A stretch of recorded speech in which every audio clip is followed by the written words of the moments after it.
has always supported peaceful assembly and the opportunity to practice free speech in Franco Gala Plaza. We quickly mobilized yesterday into the cleanup phase to provide for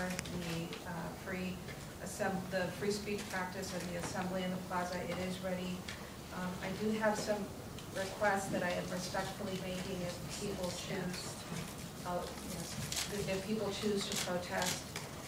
What I am respectfully requesting for the sake of order tonight is that we have peaceful nonviolent assembly from the hours of 6 a.m. to 10 p.m., that we are mindful of crowd control issues, that we have no camping and no lodging, that we allow for the fence to stay up. It is still a biohazard site. It has not been deemed safe. That we have no fires and no smashing of windows, and that we have no violence.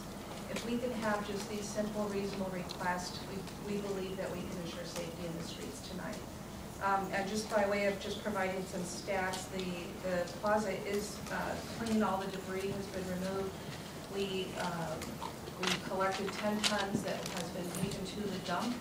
10 tons of debris. Also 10 tons of private property have been delivered to the warehouse. We're in process of providing additional information so that people can retrieve their private property. And I think with that, I'll just pass it over to the chief to talk about the 2 protests scheduled for tonight.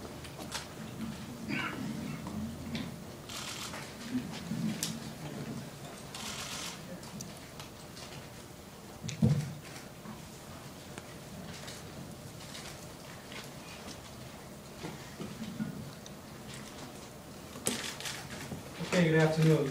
First, I want to reemphasize the city's commitment to allowing First Amendment rights, peaceful assembly, and people to have an opportunity to express their freedom of speech. The police department has shown that they have the ability to accommodate peaceful assembly, even throughout the occupation period from October 10th. We have allowed people to march, impromptu marches. We have worked with groups to make sure that people are safe. Just last Saturday alone, there were roughly 250 people that marched from the plaza to Lakeshore and back. There were 4 officers that facilitated that march.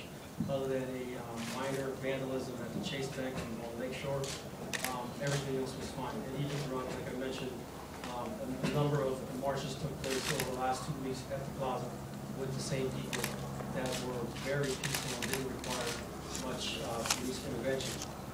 First Amendment right to assembly does not allow acts of violence or protest in a manner that endangers the public, property, or the safety of bystanders and objects. When protesters act, demonstrate a response, we take appropriate action. Our job is to protect life and property and make sure that the citizens of Oakland are safe. Last night, our officers were assaulted with bottles, rocks, and had hazardous materials thrown at them. My command staff gave multiple orders to disperse and declare the assembly an unlawful assembly. We warned that if the area was not cleared, that gas would be used. We also gave people the option of leaving. Unfortunately, that didn't work out, and the command officer at the time gave the direction to deploy. We asked to ensure that citizens and the officers were safe because they were being pelted with rocks and bottles. I'd like to thank all of the outside agencies who assisted us. I'd like to also thank the Parks and Rec Department and the Public Works Department for helping to clean up some of the debris, or all the debris around City Hall. I particularly wanted to thank the officers who worked long hours. Many of them went for hours without refreshments, without rest, standing around, showed very good composure, a very professional manner.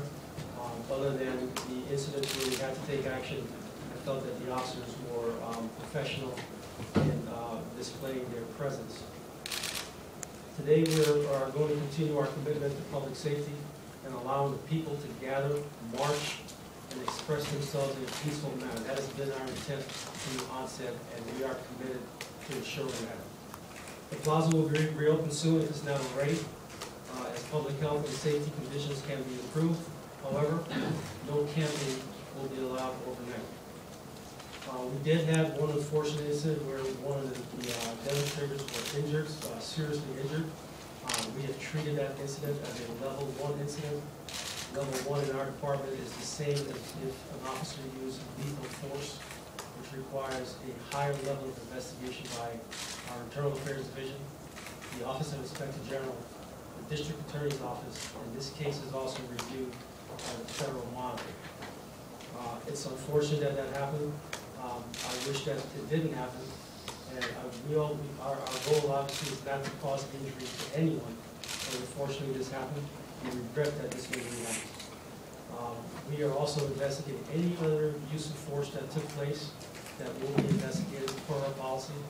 If you have information about people who were injured, if you have videotapes of people who were injured, we would like to get those from you.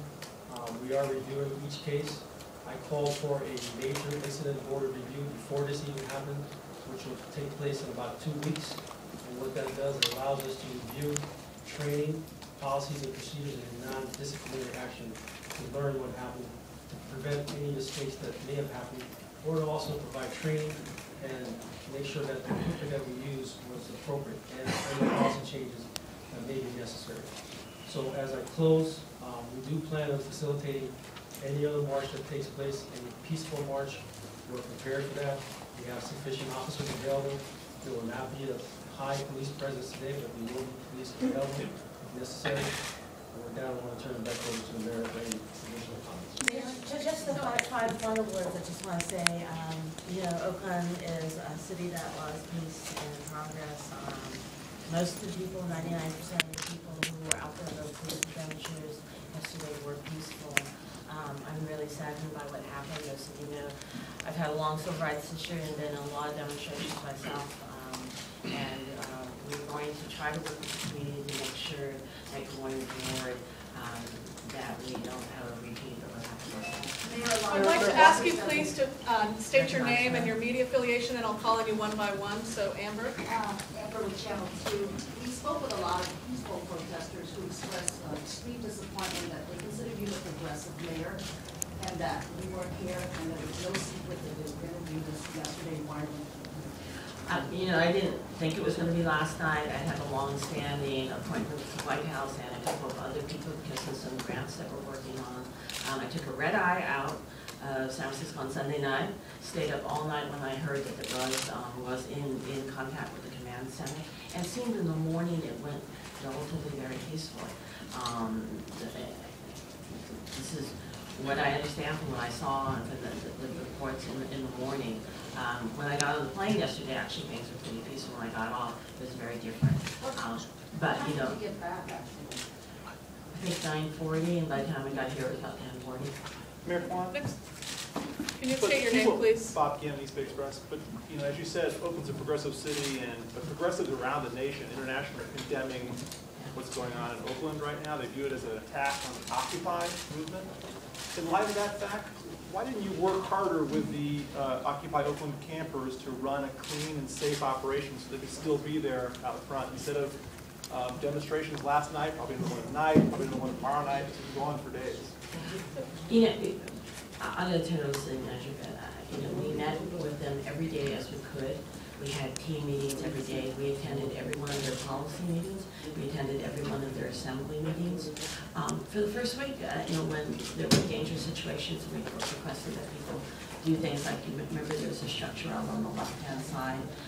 We asked them to take it down. It took them a while, but they did take it down. That was the one where the woman fell 14 feet.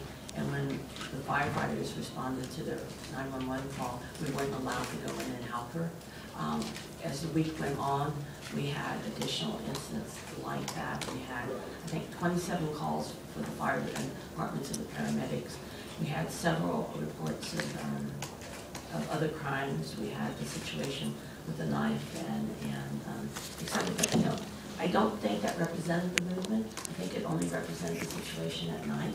So, you know, it was really unfortunate. We really did try to work with them. I personally asked many of the community groups that are coming out now to be involved, to stay overnight, to be involved in the assemblies.